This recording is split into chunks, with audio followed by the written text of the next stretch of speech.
Hello everyone! Isang magandang araw ng Friday o ng Biyernes mula sa lungsod ng Puerto Princesa.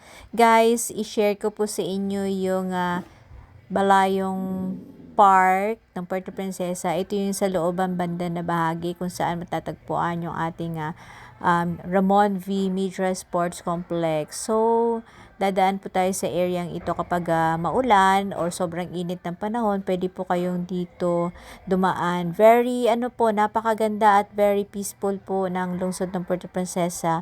Kung nakikita nyo, hindi ganun ka-traffic kasi ilan lang yung pumapasok na sasakyan sa bahaging ito ng Balayong Park. Yan po. So, papunta po tayo doon sa nice. Ayan po yung ginawan ko ng video with music na pinost po natin sa ating short video. So, napakagandang tingnan ng panahon, guys. Kung napapansin nyo, medyo meron tayong low pressure dito sa Pilipinas. Pero napakaganda ng panahon na binigay ng Lord.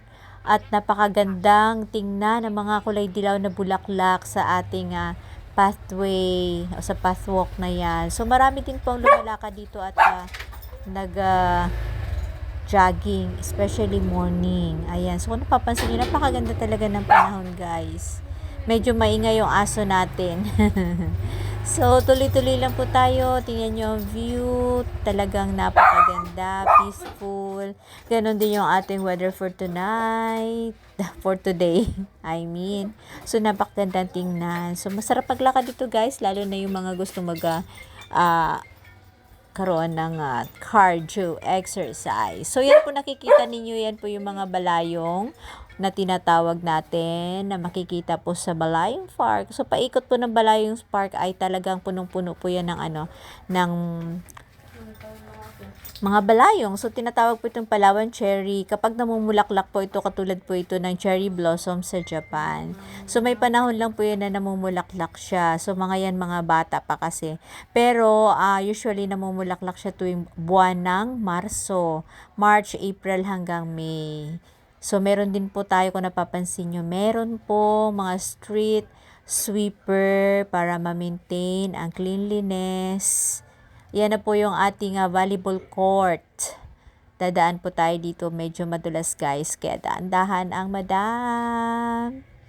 Ayan, yung nakikita nyo po, bike track po yan. Bike track. So, medyo madulas kaya kasi umulan po nung maaga pa umulan. So, dahan-dahan po tayo. Ayan. So, yan yung makikita natin. Yung nakikita po natin, bike track po yan. So, sa ngayon, walang mga bicycle na nakalagay dyan.